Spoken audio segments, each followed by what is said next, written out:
का भी current scenario क्या है वो हम देखेंगे। So, according to WHO, 17.9 million people die each year worldwide from cardiovascular disease. About 65 million people suffer from chronic obstructive pulmonary disease, that is a COPD, and 3 million die from it each year, making it the third leading cause of the death worldwide. Okay, तो प्राणवायु स्रोत का महत्व हमें यही से समझ में आता है कि कार्डियोवास्कुलर डिसीज और सीओपीडी या से बहुत सारी डेथ जो है वो पूरे वर्ल्ड में होती है एनुअली।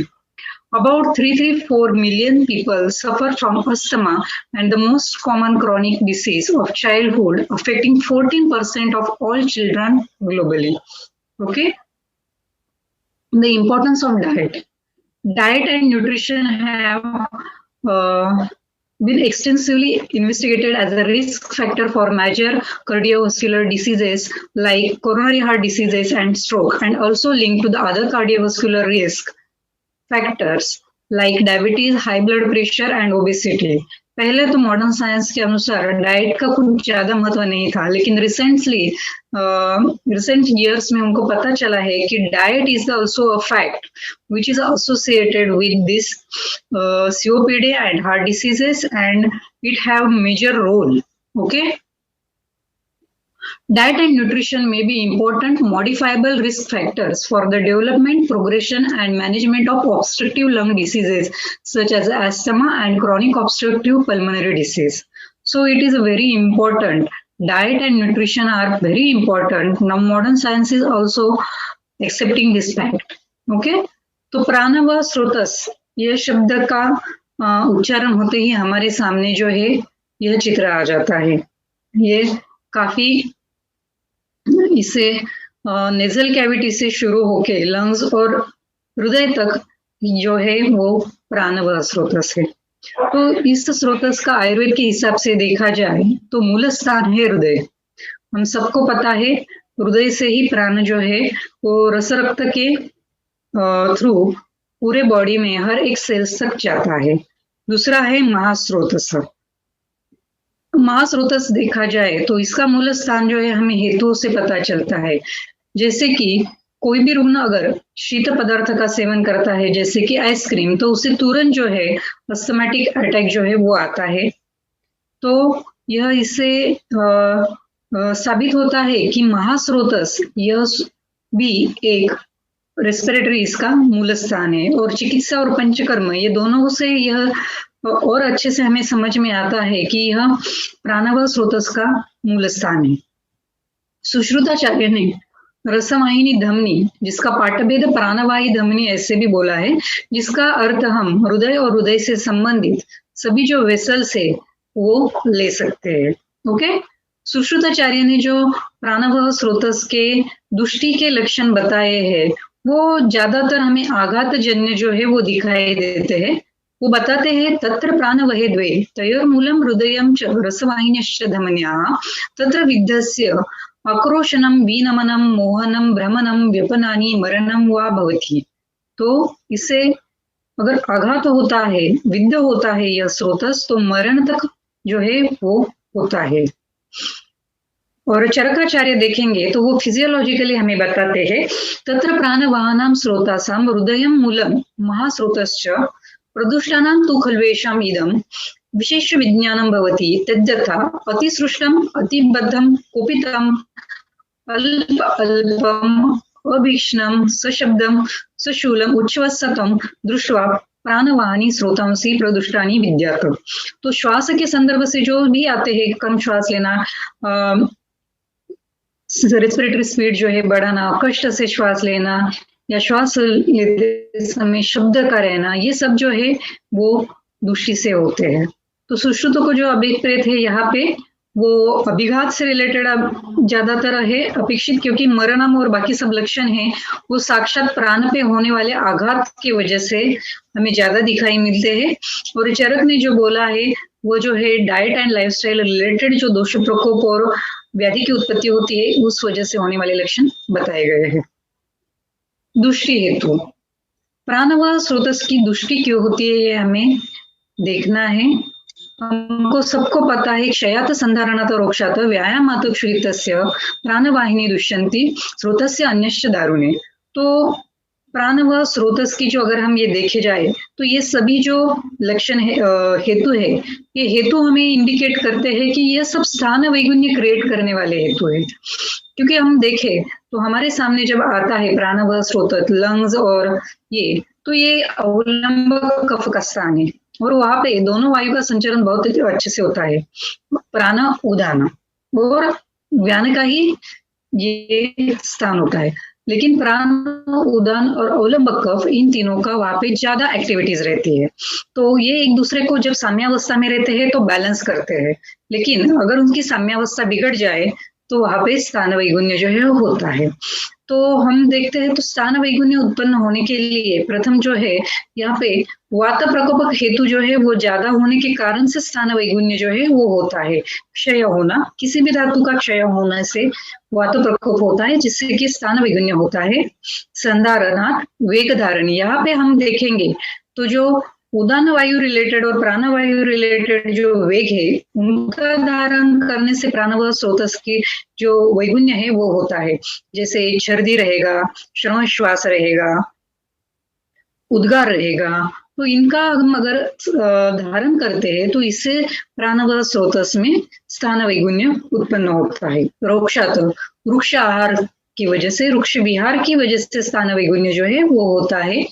व्यायामात क्षुधितस्य, तो एक तो क्षुधा वेग जो है वो इंडिकेट करता है कि आपके बॉडी में न्यूट्रिशन कम है, तो क्षुधा वेग में ही अगर हम और एक्सर्शन करते हैं, व्यायाम जैसा एक्सर्शन करते हैं, तो वो वात को बहुत ज्यादा प्रकोपित कर देता है और उससे प्राण व स्रोतस जो है वो दुष्ट हो जाता है।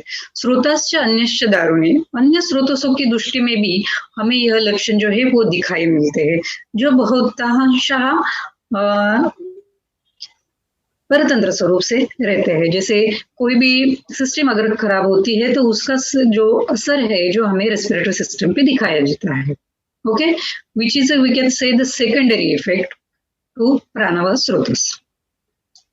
वही अभी प्राण व स्रोतस जो है उसमें से जो व्याधि है उसके दो प्रकार होते हैं, स्वतंत्र व्याधि, परतंत्र व्याधि। यानी कि प्राण व स्रोतस से रिलेटेड जो स्वतंत्र रूप से जो व्याधि होते हैं वह स्वतंत्र व्याधि है, जैसे प्रतिशाय, श्वास, कास, क्षय। और परतंत्र व्याधि जैसे पांडु में हम देखेंगे कि पांडु का पेशेंट है, एनीमिया का पेशेंट है, तो उन पेशेंट में हमें कुछ दिनों बाद श्वास में सकष्टता जो है वो दिखाई देती है। तो ऐसे सकष्ट श्वास जो है ऐसे हमें जब दिखाई देता है तो वो परतंत्र लक्षण है। तो यहाँ पे जो है आज हम स्वतंत्र जो प्राण व स्रोतस से रिलेटेड व्याधि है इनका विचार करेंगे, क्योंकि परतंत्र के कारण बहुत सारे हैं और वो वेग टॉपिक है। तो हम जो है अभी आज जो है स्वतंत्र व्याधि जो है उनके ऊपर जो है फोकस करेंगे। प्राण व स्रोतस की व्याधि निर्माण होते हैं तो उसकी संप्राप्ति कैसे होती है? ये एक सामान्य संप्राप्ति है, स्थान वैगुण्य उत्पन्न होता है। हमने देखे हैं जो कारण बताए हैं पिछले बार, रोक्षात, संधारणात, क्षयात, उस वजह से स्थान वैगुण्य उत्पन्न होता है और हमारे आहार और जीवन शैली की वजह से दोष प्रकोप होता है। तो जैसे हमें पता है कि दोष जब शरीर में प्रकोपित होते हैं वो स्वस्थान को छोड़ के जब बढ़ते हैं तो वो सर्कुलेशन में आते हैं और वो जब पूरे शरीर में गमन करते हैं तो जहाँ पे उनको विगुणता मिलती है वहां पे वो व्याधि की जो है उत्पत्ति करती है। जैसे ही प्राणवायु स्रोतस के जहाँ पे नासा से लेके हृदय तक जहाँ पे भी वैगुण्य उत्पन्न होगा वहां पे जाके ये व्याधि उत्पन्न करेंगे। संप्राप्ति जानना हमारे लिए हमेशा जरूरी रहता है, क्योंकि हमें संप्राप्ति पता चलेगी तो भी हम संप्राप्ति भंग जो है वो कर पाएंगे। आयुर्वेद का जो मूल उद्देश्य है वो व्याधि की केवल चिकित्सा न करते हुए दोषों का साम्य, धातु का साम्य जो है वो प्रस्थापित करना ये है। ओके, तो पथ्य का इंपॉर्टेंट क्या है?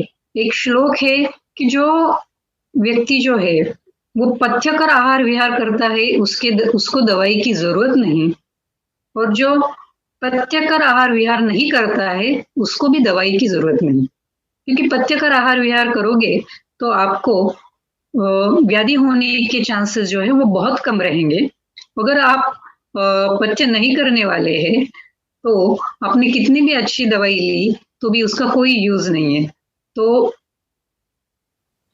यह हमें ध्यान में आता है इससे कि पथ्य करना कितना इम्पोर्टेंट है। ओके, हम जो देखते हैं तो पथ्य बोल के हमारे सामने आता है तो हम बहुत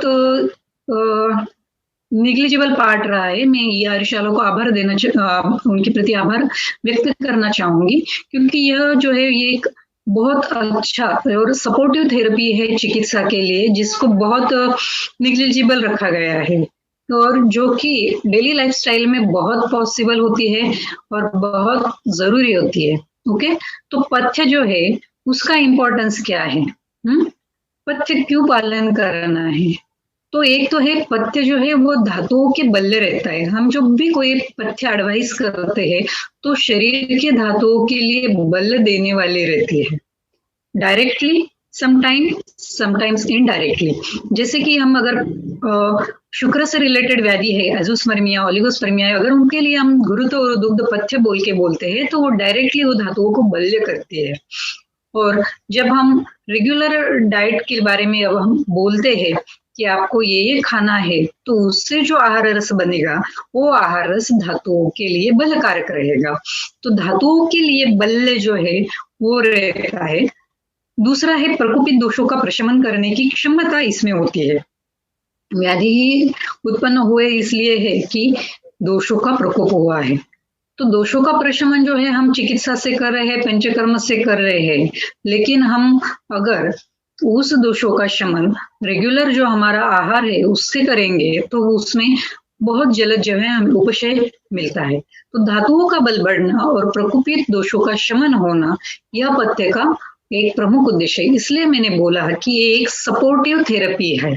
ओके, सो सपोर्टिव से ही बोल सकते हैं कि इट्स जिक्सॉ पजल का एक जैसा टुकड़ा रहता है कि उसके बिना पजल पूरा नहीं होता। तब तक वैद्य जब तक पथ्य प्रिस्क्राइब ना करे तब तक चिकित्सा जो है वो पूरी नहीं होती है। ओके, तो अगर रुग्ण को जल्दी उपशय देना है तो हमें उसको पथ्य प्रिस्क्राइब करना ही है। वैसे हमें बताना है उसको कि क्या अपथ्य है, उसने क्या नहीं करना चाहिए, क्या नहीं खाना चाहिए। क्यों ये इम्पोर्टेंट है? क्योंकि अगर हम बहुत अच्छी चिकित्सा दे रहे हैं लेकिन रुग्ण अपथ्य का सेवन कर रहा है तो व्याधि वृद्धि होगी, व्याधि के लक्षणों में वृद्धि होगी, व्याधि का बल जो है वो बढ़ेगा और इससे जो है हमें जो अपेक्षित परिणाम चाहिए चिकित्सा से वो नहीं मिल पाएंगे। दूसरा इंपॉर्टेंट पार्ट है जो उसे मैंने बताया कि आयुर्वेद का मूल उद्देश्य है कि रिवर्स द डिसीज, संप्राप्ति भंग करके धातुओं का साम्य जो है वो प्रस्थापित करना है, दोषों का साम्य प्रस्थापित करना है। तो अगर हम अपथ्य का सेवन करते रहेंगे तो संप्राप्ति भंग कैसे होगा? तो ऑब्वियस है, तो संप्राप्ति भंग में ये बाधा डालेगा। हम कितने भी सुवर्ण युक्त, हीरक युक्त भी दवाई देंगे, बहुत अच्छे पंचकर्म करेंगे तो भी संप्राप्ति भंग जो है वो नहीं हो पाएगा। बहुत बार अपथ्यकर चीजें ही हेतु होती है। ओके, जैसे हमने सीखा है कि चिकित्सा करते वक्त पहला जो स्टेप है वो है निदान परिवर्जनम। तो बहुत से अपथ्य हम जो पेशेंट को बताते हैं वो व्याधि के हेतु रहते हैं। जैसे कि प्रतिशय के रुग्ण को आप आइसक्रीम खाना है, कोल्ड ड्रिंक नहीं पीना है, फ्रिज में रखा हुआ पानी नहीं पीना है, ये नहीं बताएंगे और चिकित्सा देते रहेंगे, तो क्या इसमें हमें चिकित्सा में हम सफल हो पाएंगे? नहीं। तो बहुत बार जो है अपथ्य जो है वो हेतु ही रहते हैं, तो हमें रुग्ण को वो बताना पड़ता है कि आपको उसका सेवन नहीं करना है। दूसरा है बहुत बार अपथ्य जो है वो धातु दुर्बलता करते हैं या धातुओं में क्षति पहुंचाते हैं।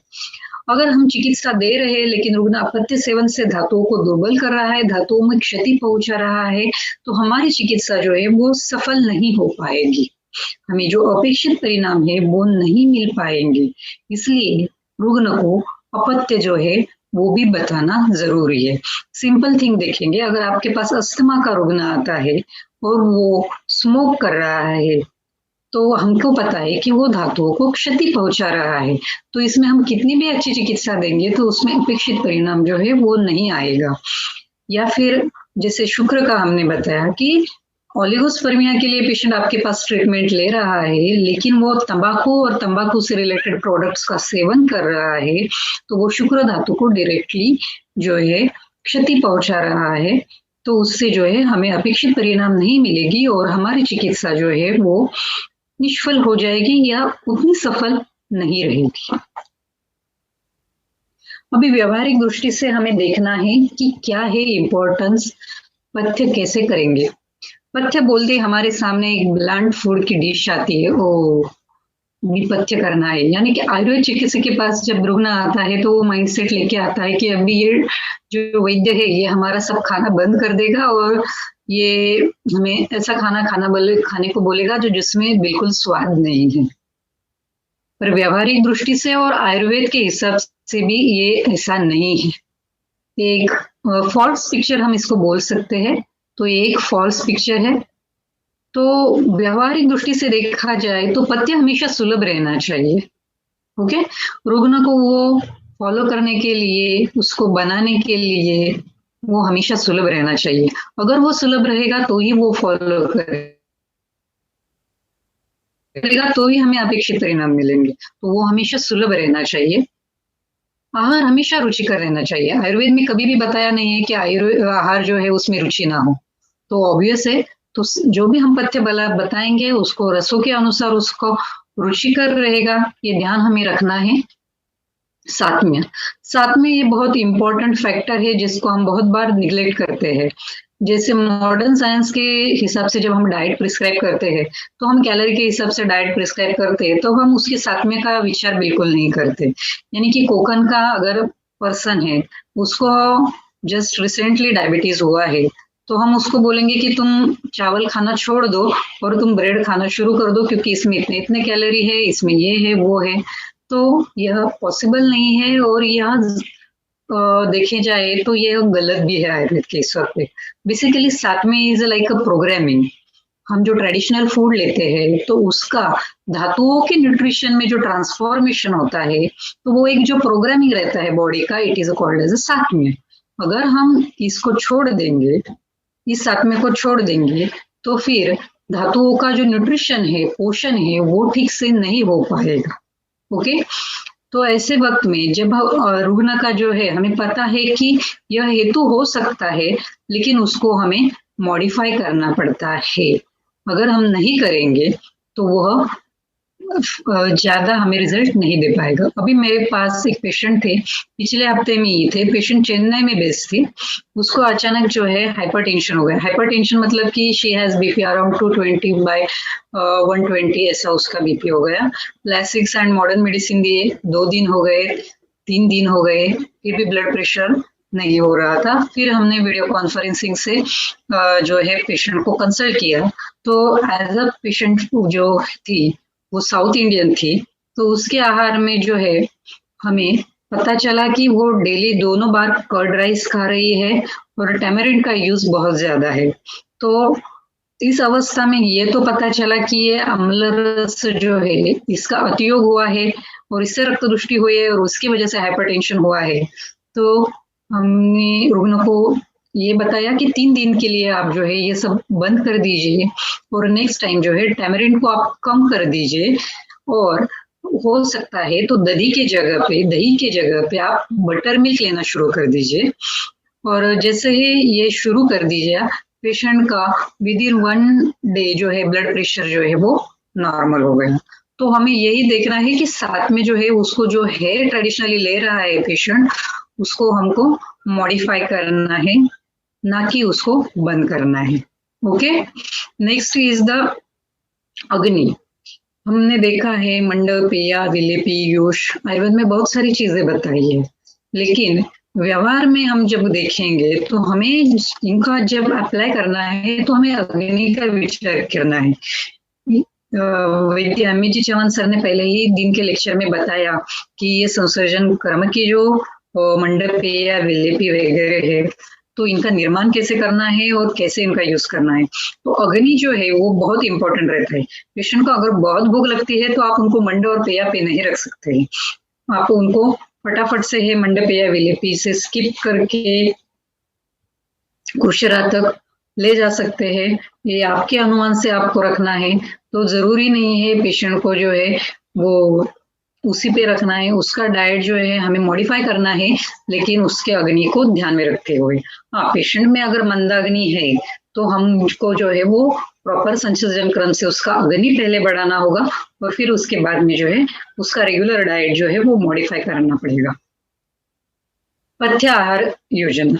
ओके, आहार योजना जो है, पथ्य आहार का हम जब पेशेंट को बोलते हैं तो बहुत इम्पोर्टेंट एक रहता है कि हम कैसे मॉडिफाई करेंगे। यानी कि पथ्य यानी कि बहुत कुछ अलग नहीं रहता है। जो हम रेगुलर हमारे प्लेट में रहता है, दाल चावल रोटी और सब्जी। ओके, ये मेन कंटेंट रहता है, बाकी तो साइड डिशेस है। तो ये आहार रस ये जो है 4 चीजें हैं, इन चारों को हमको मॉडिफाई करना है। ये स्केलेटल में मधुर अम्ल लवण कटु तिक्त कषाय, ये जो हमारे 6 रस है उसके अनुसार हमें मॉडिफाई करना है। ओके, वीर्य के हिसाब से उष्ण वीर्य है, शीत वीर्य है, और जो विंशति गुण बोले हैं उसमें से स्निग्ध, रुक्ष, लघु, गुरु, पिछिल, विशद, इस हिसाब से हमें जो है उसको मॉडिफाई करना है। कैसे? जैसे अभी हमारे पास कोई रुग्ण आता है जिसको प्रतिशाय है, ओके, और उसको अरुचि उत्पन्न हुई है, तो रुचि उत्पन्न करने वाला रस कौन सा है? अम्ल रस। तो अभी जो है उसका अग्नि अगर ठीक है तो उसको जो है हमें जो दाल जो होती है तो उस दाल में हम अनारदाना या फिर कोकम जो बोलते हैं वो हम उसमें डाल सकते हैं, तो उससे उसको रुचि उत्पन्न हो जाए। तो यह आहार योजना जो है हमें जो है वो उसी में जो है बिठानी पड़ती है। शीतवीर्य द्रव्य रहेगा, अगर वो पेशेंट है तो उसको हम ये शीतवीर्यात्मक जो आहार है वो नहीं देंगे। जैसे डेयरी प्रोडक्ट रहेगा, खीर रहेगी या चावल रहेंगे, तो वो हम उसको नहीं देंगे। ओके, उसी हिसाब से स्निग्ध, रुक्ष, लघु, विशद, पिछिल, विशद, ये सब चीजों का हमें ध्यान रखना है। इस स्केलेटन में सिर्फ आहार को हमें देखना है, इस दृष्टि से देखेंगे, ये सिर्फ प्राणवायु स्रोत के हिसाब से। तो इस हिसाब से हम देखेंगे तो हम पेशेंट को बहुत इजीली जो है वो डाइट प्रिस्क्राइब कर सकते हैं। ओके, वैसे जैसे पथ्य में आहार आता है वैसे विहार भी आता है। तो पथ्य का विहार जो हम बताते हैं पेशेंट को, तो हमें कुछ चीजों का ध्यान रखना पड़ता है। सुबह उठने का समय, अगर रुग्ण बहुत लेट उठता है तो उसमें कफवृद्धि होने के चांसेस बहुत ज्यादा रहते हैं। रात को लेट सोता है तो उसमें वातवृद्धि के चांसेस रहते हैं। आहार की सेवन में नियमितता है क्या, यानी कि आज ब्रेकफास्ट किया, कल स्किप किया, या काल जो है आहार के वो फिक्स है क्या, नहीं तो आज 2 बजे खाया, कल 4 बजे खाया, ऐसा रहता है तो उसमें आमोत्पत्ति होने के चांसेस ज्यादा रहते हैं। और जब तक ये चीजें हम ठीक नहीं करेंगे ना, तब तक पेशेंट जो है वो हमें चिकित्सा में उतना उपशय जो है वो नहीं मिलता है, वेग धारण करता है। मुंबई जैसे शहरों में जब लोग 2-2, 3-3 घंटे से लोकल से ट्रैवल करते हैं तो उनको पानवायु, मल, मूत्र, इनका वेग धारण जो है वो करना पड़ता है। ओके, अभी कोविड के इसमें हमने देखा कि लोगों ने शबथु यानी कि छींक का भी वेग जो है उसका धारण किया है। तो ये वेग धारण जो है, वेग धारण यह एक इम्पोर्टेंट हेतु रहता है प्रोसेस, व्याधि की प्रोसेस इनिशिएट करने के लिए, तो वो हमें देखना है। वेगोदुर्यन अगर आज के इसमें देखा जाए तो बहुत से वेगों का उदीरन किया जाता है, शुक्र से रिलेटेड वेगों का उदीरन किया जाता है, या तृष्णा नहीं है फिर भी पानी पीना है, या फिर भी भूख भी नहीं है लेकिन सामने एक पसंद वाली चीज आती है तो उसका खाना खाना है। तो ये जो है वेगोदीरन जो है ये भी दोषों का साम्य है जो बिगड़ देता है। असमय सोना, हमको पता है दिवास्वप से कफ और पित्त जो है वो बढ़ते हैं, तो वो हमें पेशेंट को निषेध बोलना चाहिए। और रुग्ण के व्यवसाय के अनुसार हमें जो है उसका विहार जो है वो मैनेज करना है। अगर रुग्ण शिफ्ट ड्यूटी करके आता है तो हम उसको ऐसा नहीं बोल सकते कि आप सुबह उठो फिर रात को सो जाओ, ऐसा नहीं बोल सकते। तो उसके व्यवसाय के अनुसार हमको ये चीजें जो है वो बतानी है। तो we have to rectify all this things. अगर हम ये रेक्टिफाई नहीं करेंगे तो हम चिकित्सा में जो है यशस्वी नहीं हो पाएंगे। यानी कि बहुत से पेशेंट हमारे पास आते हैं कि हमने चिकित्सा ली है, आयुर्वेदिक चिकित्सा भी ली है, लेकिन फिर भी हमें उपशय नहीं आया है। तो उसके पीछे यह कारण होते हैं। जब तक हम उनका डाइट और लाइफस्टाइल जो है वो मॉडिफाई नहीं करते तब तक रिजल्ट नहीं आता है। बहुत बार lifestyle alone contributes a lot. Okay, पथ्य की तीव्रता, कितने कठिन पथ्य हमको रुग्ण को देना है ये भी हमें डिसाइड करना है। ओके, अल्प दोष रहा, अगर पेशेंट में ज्यादा कुछ लक्षण नहीं है, दोष भी अल्प है, तो थोड़ा सा मॉडिफिकेशन करो। जैसे पेशेंट आया तुम्हारे पास और बोलता है कि मुझे महीने में एक आध बार एसिडिटी होती है, तो उसको सिर्फ जो होगा उसका सिंपल अगर कुछ होगा मॉडिफिकेशन उतना ही बताना है, न कि आपको तुरंत उसका ये खाना बंद कर दो वो खाना बंद कर दो, ये ऐसा नहीं करना है। ओके, ये हमें व्यवहार से देखना है आयुर्वेद को। मध्यम दोष रहेंगे तो फिर उसका और करेक्शन करना है, कुछ चीजें ऐड करनी पड़ेंगी, कुछ चीजें जो है प्रोहिबिट करनी पड़ेंगी।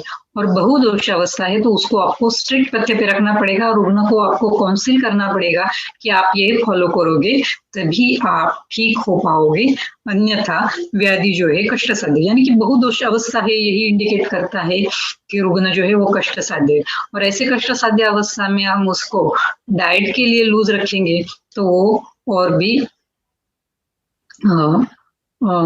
व्याधि की अवस्था जो है वो और कष्ट साध्य हो जाएगी। कुछ महत्वपूर्ण संकल्पनाएं हैं, दीपन, पाचन, अनुलोमन और रुक्षण। ये हम रेगुलरली यूज करते हैं कि दीपन आहार देना है, पाचन के लिए देना है, अनुलोमन के लिए देना है, रुक्षण के लिए देना है। तो ये दीपन पाचन ये सो है, ये हमारे मसाले के डिब्बे में होने वाली चीजें है।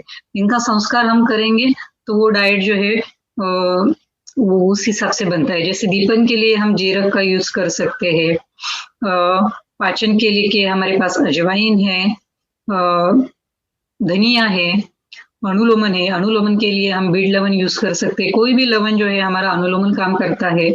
ओके, रुक्षण के लिए भी हम अगेन धनिया यूज कर सकते हैं। तो ये सब महत्वपूर्ण संकल्पनाएं जो है किसी भी व्याधि का हम जब डाइट बताते हैं तब हम इसका यूज करते हैं। ओके, जब हम बोलते हैं कि दीपन द्रव्य सिद्ध पेय तो उसमें है मतलब उसमें जीरा डालना है, बहुत अलग कुछ नहीं करना है।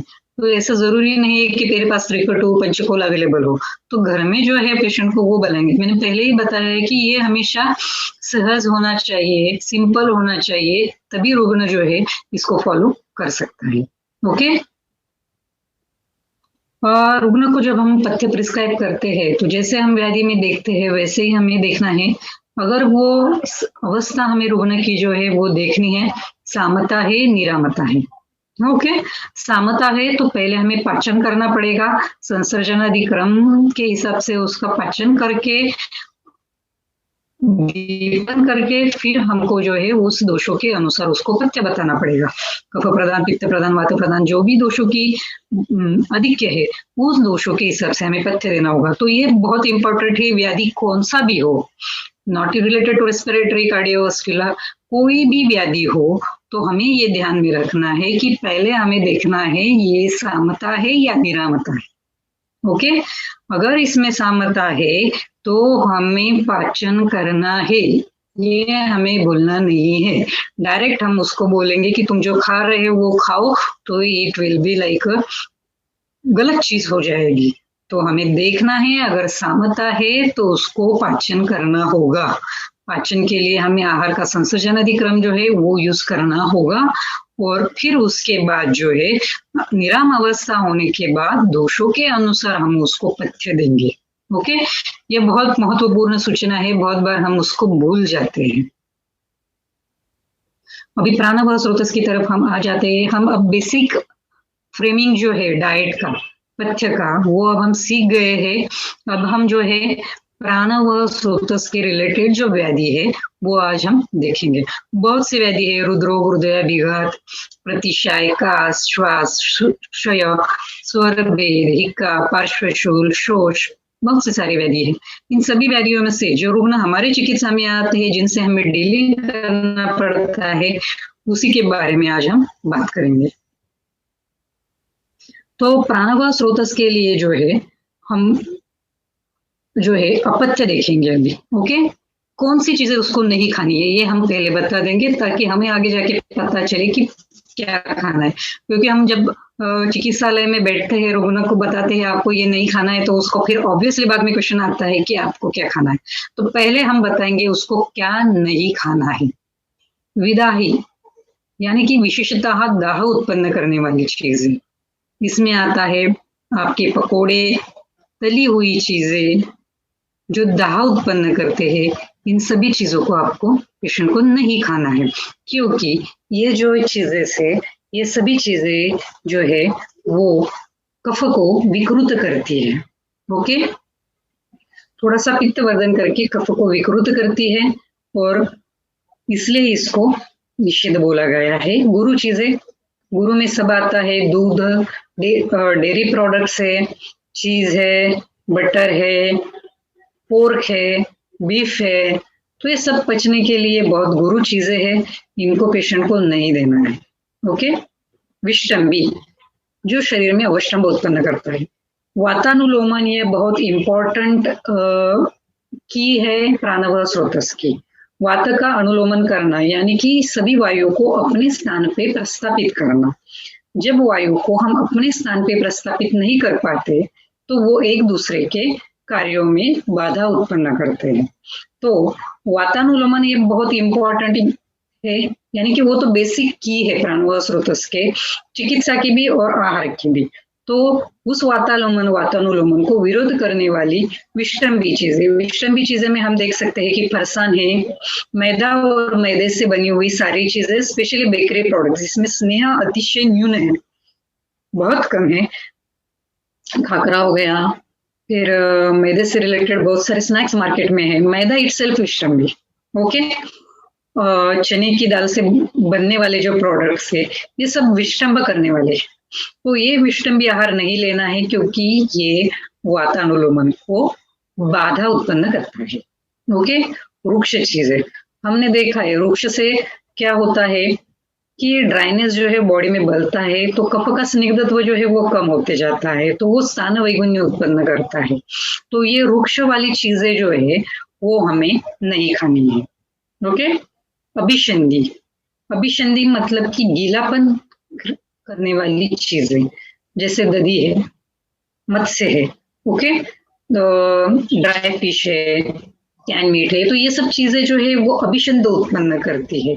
तो ये चीजें क्या करती है, जो एक्स्ट्रा वाला गीलापन है जो बॉडी में क्रिएट करती है, उसमें स्रोतों से जो वायु का वहन जो है वो ब्लॉक हो जाता है। तो ऑब्वियसली ये वातानुलोमन को फिर से जो है वो ऑब्स्ट्रक्ट करती है। नेक्स्ट इज शीत अन्नपान। शीत अन्नपान में सब आएगा आपका, cold drinks, frozen food, ice cream, जो भी शीत जल लिकर्स अगर आप लेते हैं ठंडे, तो वो सब जो है वो ठंडी स्पर्श वाली भी और ठंडे वीर्य वाले भी, शीत वीर्य वाली और शीत स्पर्श वाली दोनों चीजें जो है वो स्तंभ क्रिएट करती है। हमें पता है शीत से हमेशा स्तंभ हो जाता है, तो स्तंभ होगा तो क्या होगा, फिर से वातानुलोमन को प्रॉब्लम होगा। तो इसलिए शीत चीजों को अवॉइड करना है। विषम आसन मतलब गलत टाइम पे गलत खाना। ओके, यानी कि भूख नहीं लगी है फिर भी बहुत ज्यादा खाना, भूख लगी है फिर भी कम खाना, क्योंकि चीजें पसंद नहीं रहती, सब्जी पसंद नहीं आती है, तो ये चीजें जो है वो गलत रहती है। इससे आम की उत्पत्ति होती है। और आपको पता है रोगो सर्वे अपि मंदेग्नो, बहुत सी व्याधियां जो है वो मंदाग्नि से उत्पन्न होती है और अग्नि मंद होने के कारण ये विषमासन होता है। तो ये हमेशा ध्यान रखना है कि विषमासन हमेशा अवॉइड करना चाहिए। अध्यशन, ज्यादा खाना, खाने के ऊपर तुरंत खाना। तो इससे क्या होता है, जो हमारा मधुर विपाक जो है, मधुर विपाक में हमारा प्राकृत कफ दोष का पोषण होता है, ये प्राकृत कफ दोष का पोषण जो है वो बिगड़ जाता है। तो इससे विकृत कफ जो निर्माण होता है, वो विकृत कफ अगेन जो है कफ का जो गुण है स्निग्ध, उसको कम करके पिच्छिलत्व बढ़ाता है। और ऑब्वियसली ये कफ ज्यादा बढ़ता है तो ये अगेन वातानुलोमन को बाधा करता है। समशन यानी कि पथ्य जो है और अपथ्य का आहार एकत्र खाना। जैसे देखा जाए तो पनीर जो है वो आयुर्वेद के हिसाब से अपथ्य है। ओके, पर अगर हम उसको पथ्य करके साथ खाएंगे, हमारी पथ्य वाली सब्जी के साथ मिला के खाएंगे, तो वो पथ्य कर हो जाएगा क्या? नहीं, वो समशन हो जाएगा। तो समशन भी अवॉइड करना है। ओके, बेसिकली समझने से क्या होता है कि you don't get the desire result of पथ्यार्शन, तो उससे आपको अच्छे रिजल्ट्स नहीं आते हैं। ओके, आमोदोष उत्पन्न करने वाला आहार जो है वो आपको अवॉइड करना है। पर्युषित अन्न, हमें पता है बासी खाना, पर्युषित मतलब बासी खाना, बासी खाना में न्यूट्रिशन वैल्यू बिल्कुल नहीं होती है, और उसमें जो है उससे जो बनने वाला आहार रस रहेगा वो जो है वो पोषण से तो न्यून रहेगा, पर उसमें जो क्या बोलेंगे हम, एक केमिकल ट्रांसफॉर्मेशन होता है और उसमें विष सदृश लक्षण निर्माण हो जाते हैं। तो ऐसे विष सदृश लक्षण जो है वो धातुओं को क्षति पहुंचाते हैं, तो वो खाना नहीं खाना है। उपक्लेदी, जिसमें से गीलापन निकलता है, क्लेद निकलता है, आपने डोसा बैटर देखा होगा, इडली बैटर देखा होगा, तो उससे गीलापन जो है, पानी जो है जिसमें से निकलता है, ऐसी चीजें आपको नहीं खानी है। तो ये बेसिकली क्या है कि ये निकलने वाला पानी जो है वो कफ को जो है विकृत करता है, एंड अगेन कफ की विकृति की वजह से प्राणवायु स्रोत को प्रॉब्लम करता है। ओके, और साथ में को पहले ही बोल चुकी हूँ कि अगर मैं महाराष्ट्र में रहती हूँ तो मैं अगर रोज पनीर की सब्जी खाती रहूंगी तो ऑब्वियसली ये मेरे लिए अपत्य हो जाएगा। तो जो यहाँ का आहार है, इस देश का जो आहार है, वही मुझे जो है वो सेवन करना चाहिए। ओके, सो हमें अभी पता चल गया है कि प्राणवायु स्रोत से रिलेटेड व्याधियों में कौन सी चीजें पेशेंट को नहीं खानी है। ओके, तो इसमें मेनली बेसिक्स आते हैं डेयरी प्रोडक्ट्स, दूध। दूध को हम कुछ कंडीशंस में जो है क्षीरपाक कल्पना से यूज कर सकते हैं, लेकिन स्टार्टिंग फेज में जब है हम उसको यूज नहीं कर सकते हैं। मैदा और मैदे से बनी हुई चीजें, चना दाल से बनी हुई चीजें, ठंडी वाली चीजें, और पर्युषित अन्न यानी कि बासी खाना, और साथ में खाना, इन सारी जो पचने के लिए हेवी वाली चीजें, तो इन सबको जो है हम भी नहीं खाना है। बहुत बार रुग्णों का ये रहता है कि नहीं हम ड्राई फ्रूट खाएंगे, क्यों? ड्राई फ्रूट से ताकत मिलती है, इसमें बहुत पोषण वैल्यू है। अगर उनका अग्नि खराब है तो हमें उनको समझाना पड़ता है कि अभी आप मत खाओ, नहीं तो इससे शरीर का पोषण तो नहीं होगा, लेकिन इससे जो आम उत्पन्न होगा वो व्याधि को और कष्ट साध्य बनाना पड़ेगा। तो ये रुग्ण के लिए हमें पता रहना चाहिए पहले कि हमें उसको क्या अवॉइड करना है। ओके, बिहार में भी वैसे है, उसको एसी की हवा जो है वो बंद करनी है। हमें सबको पता है कि जो लोग एसी में कंटिन्यू काम करते हैं और एसी का टेम्परेचर अगर 24 डिग्री से नीचे है तो वो से शीत हवा के शीत स्पर्श से हमारे शरीर में जो है शीतता उत्पन्न होती है, और वह शीतता जो है वो स्तंभत्व उत्पन्न करती है, वो अगेन वाता को, अनुलोमन को जो है वो कम करती है, और बहुत सालों तक हम अगर इस एसी में रहते हैं तो वो हमारे अग्नि को भी हैम्पर कर देती है। ओके, नेक्स्ट रात्रो जागरण। जागरण से जो है वातु का प्रकोप होता है, हमको सबको पता है रात्रो जागरण वृक्षम, तो ये वृक्षता से अगेन प्राणवायु स्रोत की दृष्टि होगी, तो वो नहीं करना है। वेग धारण, वेग धारण से अगेन वायु की दृष्टि होगी। भार, भार में जो है कोई भी भार वहन हम करते हैं, कोई भी चीज उठाते हैं, तो उसका जो है स्ट्रेन जो है वो हमारे प्राणवायु स्रोत पे आता है, तो वो पेशेंट को नहीं करना है। भार में यानी कि कोई भी कष्ट वाली चीजें उसको नहीं करनी है, शरीर को कष्ट देने वाली चीजें नहीं करने हैं। इसमें विवाह भी आता है यानी कि मैथुन भी आता है। दिवा स्वाप नहीं करना है, दिवा स्वाप कफ पित्त बढ़ाता है, तो ऑब्स्ट्रक्टिव पैथोलॉजी जिनमें है उनमें बिल्कुल भी दिवा स्वाप नहीं करना है। ओके, रज, धूम, अनिल यानी कि ठंडी हवा और धूप, इनका सेवन भी नहीं करना है, क्योंकि ये साक्षात हेतु है जो प्राणवायु स्रोतों से डायरेक्ट इंटरैक्ट करते हैं और स्रोतों को दुष्ट कर देते हैं। तो हमें पता चला है कि अपत्य विहार क्या है, आहार क्या है, तो अब हम जाते हैं प्रतिशय की तरफ। तो हमारे व्यवहार में, हमारे प्रैक्टिस में जो है प्रतिशय यानी कि राइनाइटिस के बहुत ज्यादा पेशेंट मिलते हैं, क्योंकि इसके पास आधुनिक चिकित्सा के पास इसके लिए कोई भी इलाज नहीं है। तो प्रतिशय हमारे पास बहुत सारे वेरिएंट्स आते हैं प्रतिशय का। राइनाइटिस रहता है, एलर्जिक राइनाइटिस रहता है, allergic rhinitis with deviated nasal symptom रहता है, विद साइनोसाइटिस रहता है। तो ये सब जो है ये समुच्चय इसमें हम आते हैं, तो यहाँ पे भी हम समुच्चय के हिसाब से उसका ये करेंगे, विचार करेंगे। ओके, तो प्रतिशय जो है वो नासागत दोषों की जब वृद्धि होती है। ओके, तो क्योंकि दोष जब ऊर्ध्व चतुर्गत जाते हैं और ऊर्ध्व चतुर्गत में जब वैगुण्य होता है तब दोष वहां पे ठहर जाते हैं और वहां पे व्याधि उत्पन्न करते हैं। तो नासागत जब करते हैं तो प्रतिशय होता है, फिर नासागत के बाद वो साइनस को अफेक्ट करता है, फिर साइनोसाइटिस होता है। ओके, तो ये जो है ऐसी इसकी संपत्ति होती है। दोषज जो है इसमें हमें दो टाइप के राइनाइटिस मिलते हैं, एक दोषों से संबंधित मिलते हैं, वातज पित्तज कफज सन्निपातिक, एंड असात्मिक जो है एलर्जी रिलेटेड जो है वो हमें मिलते हैं।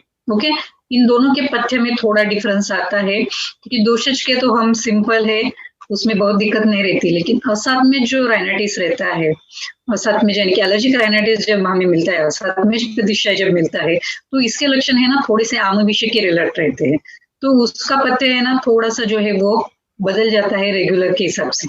ऑब्वियसली उसमें भी वही रहता है कि दोषों के हिसाब से ही रहेंगे, यानी कि बहुत क्षवत्व आ रहा है मतलब कि वात का ही प्राधान्य रहेगा, तो उसमें जो है हमें थोड़ा सा विषगणों का जो आहार है वो उसमें बढ़ाना पड़ता है। तो थोड़े से स्ट्रिक्ट पथ्य जो है ऐसे रोगों को हमें बताने पड़ते हैं। दोषज में तो वैसे भी वो सिंपल रहता है, उसमें ज्यादा दिक्कतें आती नहीं है। तो पथ्य को जब बताते हैं तो वैशज रत्नावली में बताया है कि प्रतिशय में जो है आपको लघु आहार देना है, लघु स्निग्ध उष्ण, ये इसकी की है प्रतिशय की। ओके, तो लघु स्निग्ध उष्ण जो है तो वो क्या करता है, लघु स्निग्ध उष्ण जो है वो दोषों का अनुलोमन करता है। ओके, वात का शमन करते हैं और वो डाइजेशन के लिए हल्का रहता है, तो उससे क्या होता है कि स्रोतों में कहीं अवरोध होगा तो वो निकल जाता है। तो हमेशा ध्यान में रखना है लघु स्निग्ध उष्ण ऐसा आहार देना है। अम्ल लवण, अम्ल और लवण रस का यूज करना है इसमें। ओके, लवण रस जो है वो स्रोतों को ओपन करने वाला है, वातों को अनुलोम करने वाला है। अम्ल रस जो है वो रुचि उत्पन्न करने वाला है, वातग्न है, तो इसलिए इस रस का यूज हमें करना है। ओके, अद्रव जो शुष्क द्रव्यों का यूज जो है हमें इसमें करना है। सी हमारे जब पेशेंट आता है तो वो दो अवस्था में आता है, नूतन और पक्व। तो नूतन अवस्था में जब पेशेंट आता है कि अभी राइनाइटिस हुआ है, हमें पता है कि 3 दिन तक प्रतिशय को जो है वो नूतन बोला जाता है और चौथे दिन के बाद उसको जो है वो जीर्ण बोला जाता है या पक्व प्रतिशय बोला जाता है। तो नूतन अवस्था में वो जो है उसका पाक होना जरूरी है, क्योंकि वो जब तक उसको पाक अवस्था नहीं रहेगी तो वो एक्सटेंड होता रहेगा। तो इसके लिए पेशेंट को जो है हमें अम्ल और उष्ण इस चीजों की योजना करनी है। तो इसमें हम क्या दे सकते हैं, पेशेंट जब हमारे पास आता है तो जब सर्दी का पेशेंट आता है तो मोस्टली उसमें हमें पता रहता है कि उसमें अरुचि हमें बहुत ज्यादा मिलती है, तो अम्ल रस जो है वो रुचि उत्पन्न करने वाला भी है। यहाँ पे हम मधुर रस का यूज नहीं कर सकते ज्यादा, क्योंकि मधुर रस जो है वो कफ बढ़ाने वाला है, तो यहाँ पे हम अम्ल रस जो है वो यूज करेंगे। ओके, और अम्ल के साथ हम उष्ण का यूज करेंगे। ओके, तो इसमें हम क्या बोल सकते हैं, पेशेंट को जो शिंबिदन है एक्सेप्ट उड़द की दाल, मूंग, तूर, मसूर, इनका यूज करेंगे। इस यूज में थोड़ा सा आमचूर डालेंगे, थोड़ा चाट मसाला डालेंगे, ये शुंठी, धनिया, जीरा पाउडर, इसका मिक्सचर डालेंगे। उसको गर्मा गर्म पेशेंट को जो है उसका सेवन करना है। Okay, even we can patient को जो है थोड़े से वेजिटेबल सूप्स भी इसी से हम दे सकते हैं, तो इससे जो है नूतन अवस्था का जो है पाक जो है दोषों का वो होता है। तो बेसिकली यहाँ पे क्या करना है, पाक करना है, यानी कि आमावस्था का पाचन करना है, इसलिए अम्ल और उष्ण जो है उन दोनों का यूज यहाँ पे किया जाता है। जब वो पक्व अवस्था जो है वो जब आएगी तब हमें ये देखना है कि अभी सर्दी जो है वो पक गई है, तो उस वक्त जो है हमें रुग्ण को जो है वृक्ष आहार देना है। वृक्ष मतलब क्या देना है, अभी यहाँ पे फिर से मैं वही बताऊंगी कि उसका अग्नि कैसा है उस हिसाब से रहेगा। अग्नि फिर भी मंद है तो, और लक्षण पित्तज प्रधान है, वातज प्रधान है, तो अपनी जो सिंपल लाजा बोली है उसको आप दे सकते हैं। और कफ प्रधान अवस्था है तो आप जो है बाजरी या फिर क्षुद्र धान्यों का यूज जो है इसमें कर सकते हैं। यानी कि देखा जाए तो जो मैंने बोला था पिछली बार, जो पिक्चर सब्जी रोटी दाल चावल, तो इसमें जो है दाल जो है हम सिंपल करेंगे, जिसमें हम कोई भी तड़का वगैरह नहीं देंगे। और फुल्का का यूज कर सकते हैं, या महाराष्ट्र में भाकरी जो है उस भाकरी का यूज हम कर सकते हैं। ऐसे जो है वो जो हम सब्जियां करेंगे उसमें बहुत कम से कम स्नेह का यूज करके हम बना सकते हैं। बॉइल्ड वेजिटेबल्स भी हम पेशेंट को दे सकते हैं, या बहुत कम इसमें पकाई हुई सब्जियां हम पेशेंट को दे सकते हैं। तो इस टाइप का आहार जो है हमें देना है। अगर इसके साथ ज्वर, अंगमर्द ऐसे कुछ उपद्रव हो तो रुग्ण को हम पहले लंगन देंगे, थोड़ा सा पाचन देंगे, फिर दीपन जो है वो देना है। अपत्य, इसके लिए प्रतिष्ठा के लिए बेसिकली अपत्य है डेयरी प्रोडक्ट्स, और उसमें भी दधी। ओके, क्योंकि दधी जो है वो अभिसंधि उत्पन्न करने वाला है, तो जो बेसिकली जो कफ का पाचन जो होना है उस पाचन के इसमें जो है ट्रांसफॉर्मेशन में दधी जो है ऑब्स्ट्रक्शन क्रिएट करता है, तो इसलिए इसको नहीं देना है। निशापान, स्पेसिफिकली ऊर्ध्व चतुर्गत जो व्याधि है, आपका डेविनेटेड नेसल सेप्टम हो, साइनोसाइटिस हो, राइनाइटिस हो, इन सब में जो है एक मेन हेतु पाया जाता है वो है रात को सोते समय चाय, कॉफी, हार्ड लिकर या पानी या दूध इसका सेवन करना। बहुत गलत सी आदतें रहती है या गलत सी धारणाएं रहती है, उसकी वजह से पेशेंट जो है वो रात को सेवन करता है। पर ये द्रव पदार्थ अगर हम रात को सोते वक्त लेते हैं तो उससे कफ बढ़ता है, और ये कफ ऑलरेडी हमारे शिरोभाग में जो ये रहता है स्थान वेगुन्य रहता है, तो वहां पे जाके जो है कफ को उत्पत्ति बढ़ाता है और व्याधि को जो है वो और बढ़ाता है। ओके, पिछली चीजें जो है जैसे बटर, चीज, जेलीज, जैम, चॉकलेट्स, ये सब रुग्ण को अवॉइड करनी है। नेक्स्ट व्याधि है कास। कास मतलब जो है कि हम थोड़े अभी अंदर जाते हैं। राइनाइटिस जो है वो थोड़ा सा बोलेंगे कि सहज साध्य है, कास उससे थोड़ा गंभीर है। तो ये कास जो है हमको सबको पता है कि ये शरीर का जो है एक प्रयत्न रहता है कि शरीर में बड़े हुए दोषों को कास जो रिफ्लेक्स है, कफिंग रिफ्लेक्स है, उससे बाहर निकालना। यह इसकी संप्राप्ति है, हम सब लोगों को इसकी संप्राप्ति पता है। अधः प्रतिहोतो वायु ऊर्ध्व स्रोत समाश्रिता उदानम भावम अपन्नम कंठे सप्तो तथा उरसी आविश्य शिरसा खानी सर्वान प्रतिपुरयन अभंजन आक्षेपणम देहम हनुमन्ये तथा अक्षिणी नेत्रम पृष्ठम उरम पार्श्वे निर्भुजम स्तंभयस्तत् शुष्को वासो सकफो अपि वा कसनात कासोच्युत।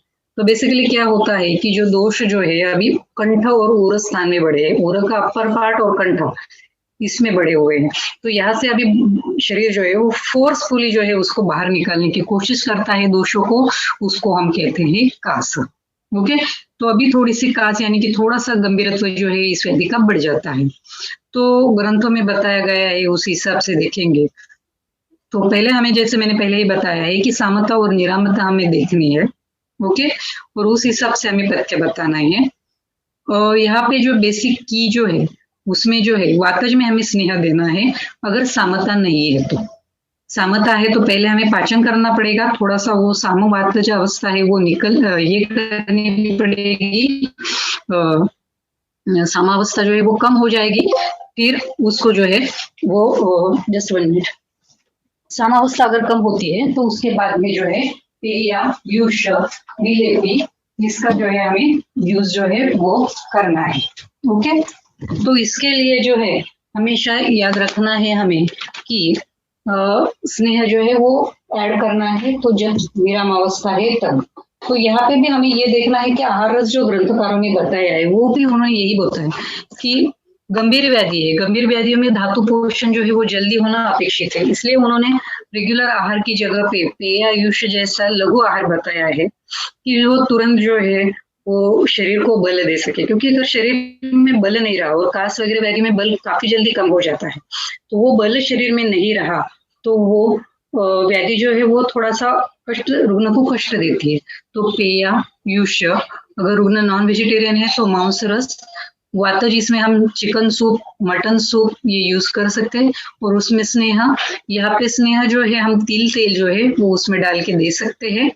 ओके, तो बेसिकली मधुर, अम्ल, लवण, मधुर का उपयोग जो है वो हमें थोड़ा कम करना है, क्योंकि सिर्फ जो पेय के लिए जो बेस रहेगा उतना ही मधुर रस यहाँ पे अपेक्षित है, क्योंकि मधुर रस बल देता है। ज्यादा मधुरतर और मधुरतम चीजों का हमें अवॉइड करना है। सो मधुर, अम्ल, लवण, स्निग्ध, उष्ण, यह इसकी की है, तो यूष जो है हम इसमें यूज कर सकते हैं। ओके, उसमें स्नेह डाल के, ये हमेशा रखना है। विरामता आने के बाद ही हम उसमें स्नेह ऐड करेंगे। पित्तज कास हमें जब रखता है तब हम जांगल मांस रस का यूज करेंगे। तो जांगल में अभी जो अवेलेबल है मटन सूप हम यूज कर सकते हैं। नहीं वेजिटेरियन पेशेंट है तो उसको मुर्गा यूज दीजिए और उसमें तिक्त रसात्मक जो सब्जियां है वो डाल के दे सकते हैं। यानी कि सब्जी बनाते वक्त ही जो मैं रेगुलर की मेरी जो फेवरेट सब्जियां है वो है दोनों तुरई, करेला, परवल। तो जो है हमें पेशेंट का बल और सभी चीजें देखी इसमें से जो है बहुत ज्यादा नहीं, बहुत थोड़ा सा जो है, यानी कि अगर हम एक कटोरी यूज जो अगर बनाना चाहते हैं तो उसमें हार्डली 2-4 टुकड़े हमको उसको बनाते वक्त डालने हैं। क्योंकि जैसे मैंने बोला कि ये टेस्ट में भी अच्छा होना चाहिए, पत्ते अगर टेस्ट में अच्छा नहीं है तो पेशेंट जो है वो लेने में दिक्कत करेगा। और इस हिसाब से हम कर सकते हैं। अगर पैथिक है लेकिन कफ जो है वो घना है, जैसे गले में अटका हुआ कफ है, तो उसमें जो है उसमें उसने बोला है कि मधु डाल के दे, तो हम मधु डाल के दे सकते हैं। पर अभी मार्केट में मधु मिलता नहीं है, तो जो भी मिलता है वो शुगर सिरप है, तो उसको देने की वजह से वो वैसे ही दे। अगर तनु कफ है यानी कि पतला वाला कफ है तो उसमें थोड़ा सा स्नेह पित्तज है, तो इसलिए हम इसमें घी डाल के दे सकते हैं। कफज है तो हम इसमें कफज में जो है कुलत्थ या मूली का यूज जो है वो हम दे सकेंगे, वो ज्यादा अच्छा रहेगा। और इसमें जो है देखो वातानुलोमन इज द बेसिक की, मैं फिर से बोल रही हूँ। तो वातानुलोमन करना है तो इसके लिए हमेशा स्नेह जो है वो काम में आता है। तो यहाँ पे जो है सरसब तेल यूज कर सकते हैं। तो रेगुलरली घर में अवेलेबल है तो सरसब तेल दीजिए, अन्यथा जो है रेगुलर अपना कोई भी खाने वाला तेल जो है कोकोनट ऑयल छोड़ के आप उसको डाल के दे सकते हैं। अगेन आपको जो है कफज में तेल की मात्रा जो है बहुत कम डालनी है, क्योंकि तेल स्निग्ध है, कफगी स्निग्ध है, तो वो स्निग्ध गुण जो है हमें यहाँ तक ही यूज करना है कि वाता का अनुलोमन हो, न कि कफ की वृद्धि हो। बहुत से अल्प मात्रा में ड्रॉप्स ऑफ ऑयल जो है उसमें डालना है। ओके, तो यहाँ पे कटु रस और लघु गुण का यूज जो है वो की हो जाता है। अभी उससे गंभीर इसमें जाएंगे तो आता है श्वास। ओके, श्वास की संप्राप्ति पता है हमें, यदा स्रोतांशी संरुद्यम मारुत कफ पूर्वक विषुभ्रजति संरुदस्तथा श्वासन करोति सह। ओके, यह जो है अभी हम जो रहे मैंने वैसे बोला कि गंभीर है ये व्याधि, श्वास व्याधि गंभीर है, कष्ट साध्य है, हम सबको पता है।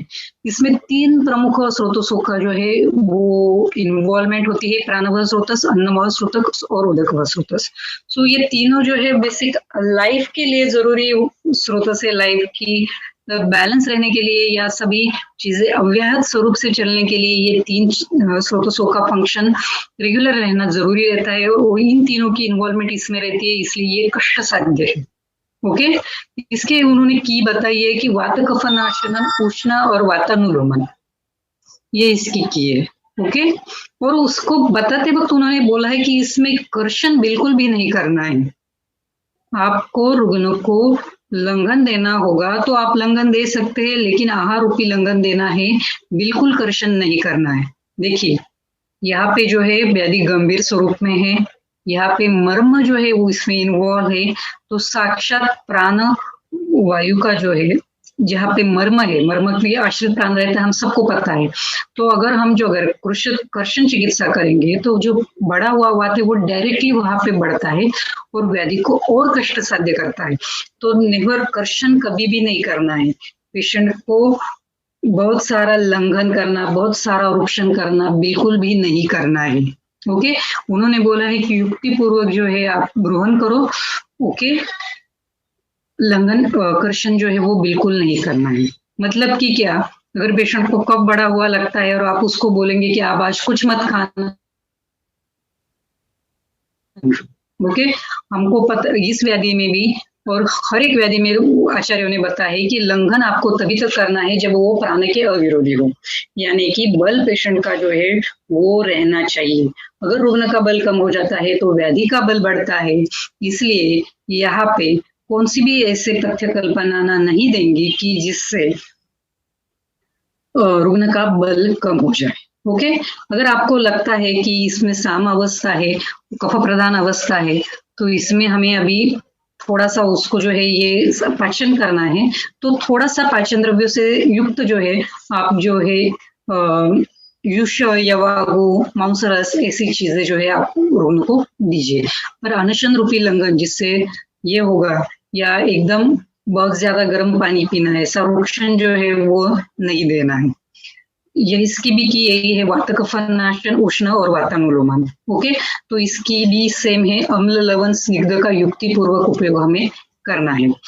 यानी कि शिंबी धान्य, अपने जो शिंबी धान्य है उनसे बना हुआ युष है, सब्जियों से बना हुआ युष है, उसको जो है हम ऊपर से थोड़ा सा अम्ल जो है रस डालेंगे, लवण का है जो वातानुलोमन करने वाला ये डालेंगे, और स्निग्ध जो है वो उसी हिसाब से यूज करेंगे। अगर वातक का प्रकोप बहुत ज्यादा है तो उसमें हम स्निग्धता जो है वो डालेंगे। तिल तेल ऑयल्स जो है वो हम उसमें ऐड कर सकते हैं, लेकिन कफ का ड्रॉप्स ऑफ ऑयल्स हम डालेंगे जो सिर्फ अनुलोमन करे। ओके, मांसरस तो वो खुद ही स्निग्ध रहता है, तो वो जब वातज अवस्था रहती है तो उसमें मांसरस जो है वो ज्यादा अनुकूल रहेगा, क्योंकि वो तुरंत जो है वो बल बढ़ाता है। ओके, गुरु सो हमें युक्ति पूर्वक जो है श्वास के रुग्ण की आहार योजना जो है वो करनी है। रुद्रोग जो बोलेंगे तो बहुत बड़ा टॉपिक होता है, उसके कारण हेतु और उसके हिसाब से हर एक का तथ्य बदलता है। तो यहाँ पे हम सिर्फ कॉमन चीजें डिस्कस करेंगे। रसव और प्राणव स्रोतस का यह मूल स्थान है। सो रुद्रोग में कौन सा भी पेशेंट आपके पास आए, आपको जो लक्षण लगते हैं वातज पित्तज कफज, उसके अनुसार पथ्य का विचार करो। अम्ल रसीय रुद्य बोला है तो उसका युक्तिपूर्वक योजना जो है आपको करनी है, क्योंकि वो हृदय के लिए बल्य होता है। ओके, तर्पण कल्पना यानी कि यहाँ पे धातुओं का तुरंत पोषण होना चाहिए, क्योंकि हृदय है वो साक्षात प्राण संकट में है, तो ऐसे वक्त जो है रुग्ण का बल बढ़ना चाहिए। तो इसलिए रुग्ण का बल बढ़ाने वाली जो तर्पण कल्पना है, मंथ हो सकता है, फलरस हो सकते हैं, या फिर मांसरस हो सकता है। तो इसका आपको ऐसी संकल्पना, ऐसी आहार कल्पनाओं को आपको यहाँ पे उपयोग करना है। वातानुलोमन अगेन इंपॉर्टेंट है, क्योंकि वात बिगड़ जाता है तो सभी चीजें बिगड़ जाती है, तो वातानुलोमन जो है वो बहुत जरूरी रहता है। कर्षण का यहाँ भी निषेध आता है, क्योंकि अगेन ये मर्म है, प्राण का स्थान है, तो बिल्कुल भी कर्षण नहीं करना है। ऐसी कुछ अवस्थाएं हो सकती है कि हमें लगे इसमें कर्षण करना है, तो उसमें युक्ति पूर्वक तर्पण कल्पनाओं का यूज हमें करना होगा। कुछ महत्व की चीजें हैं जो बहुत बार जो है रूना हमें पूछता है, तो क्या ये करना चाहिए या कुछ चीजें हमें एडवाइस करनी चाहिए। जैसे मैंने पीछे बोला है कि निशापान, रुग्णों को बिल्कुल भी रात को सोते समय, प्राणव स्रोत से रिलेटेड कोई भी बीमारी है तो बिल्कुल भी रात को सोते समय कोई भी लिक्विड अलाउड नहीं करना है। अगर प्यास लगती है तो उतना प्यास के हिसाब से पानी पीना है, पर एक्स्ट्रा जो है वो कोई भी द्रव जो है वो उसको अवॉइड करना है। अत्यंबोपान, आजकल लोगों में एक फैट रहता है कि मैं बहुत पानी पीता हूँ, पेशेंट को पूछते हैं कितना पानी पीते हैं, 4 लीटर पीना चाहिए, 5 लीटर पीना चाहिए, मैं तो बॉटल की बॉटल पीते हैं, तो दैट्स रॉन्ग। इससे क्या होता है, आम बढ़ता है, सामक कफ की वृद्धि होती है, तो यह रुग्ण को हमें वर्ज्य करना है। भोजन काल उसको रेगुलर फॉलो करने के लिए बोलना है। रात को गुरुवार, हमारे पास एक पेशेंट था, उसका एक्चुअली प्राणवायु स्रोत की दृष्टि थी, लेकिन वो गर्भनी का पेशेंट था।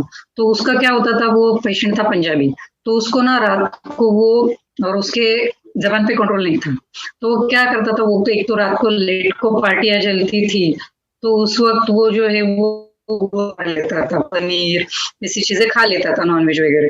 फिर उसको जो है 2-3 घंटे में जो सांस उसकी फूल जाती थी, तो फिर उसको परहेज के बारे में जब काउंसलिंग किया तब उसको पता चला कि नहीं ये फॉलो करना चाहिए, तब से उसने वो आदत छोड़ दी। तो फिर लेट नाइट अगर आप हेवी डाइट लेते हो तो वो ऐसे रोगों के लिए हितकर हो जाता है। शीत अन्न जल हमने देखा है पीछे। संयम भोजन, ऐसे पेशेंट को हमें एडवाइस करना है कि सनसेट से पहले जो है वो डिनर जो है वो ले, क्योंकि जैसे हमें बताया है कि हमारा हृदय, हमारे स्रोत जो है वो सब ओपन रहते हैं सायंकाल तक। जैसे ही सूर्य का अस्त हो जाते हैं तो वो उनके फंक्शंस थोड़े से स्लो डाउन हो जाते हैं, तो वो थोड़े से संकुचित हो जाते हैं। तो ऐसे अवस्था में अगर हम लेट में अगर थोड़ा सा भोजन करेंगे तो वो थोड़ा दिक्कत वाला होता है। जब तक सूर्य है तब तक हम भोजन कर लेते हैं तो उसका पाचन अच्छे से हो जाता है, स्रोतों में उसका आहार रस जो है वो ठीक से पहुंच जाता है, और आम की वृद्धि या कफ की वृद्धि नहीं होती है। जल सभी प्राणवायु स्रोतस के पेशेंट के लिए जो है कोष्ण जल अपेक्षित है, नहीं कि गर्म जल। कोष्ण जल जो है वो उसके गुणधर्म हम सब जो है वैदिक चिकित्सा में देख चुके हैं। तो कोष्ण जल जो है वो रुग्ण को देना ही सिंपल जल से अच्छा है। जब सामावस्था रहे तो उसमें हम शुंठी सिद्ध जल या धान्यक सिद्ध जल, शुंठी धान्यक सिद्ध जल दे सकते हैं। दुग्ध सभी अवस्थाओं में, पित्त छोड़ के सभी अवस्था में दुग्ध का निषेध है। पित्त की सामावस्था आने के बाद, निरामावस्था आने के बाद हम जो है वो क्षीर पाक कल्पना से, औषधियों से संस्कृत दुग्ध जो है वो रुग्ण को दे सकते हैं। मांसाहार अगेन आई विल रिकमेंड कि चिकन सूप, मटन सूप तक ठीक है, मैं सूप बोल रही हूँ, हाँ, ना कि तंदूर या फिर करीज वगैरह। तो सूप तक जो है मांसाहार ठीक है अगर रुग्ण मांसाहारी है तो, बाकी वो कल्पनाएं उसको लिए वर्जित है। गरम egg, then dry fish, can meat, pork, fish, beef, ये टोटली कॉन्ट्राइंडिकेटेड है प्राणवायु स्रोतस के लिए, क्योंकि यह गुरु है। मैं फिर से ये आयुर्शाला के सभी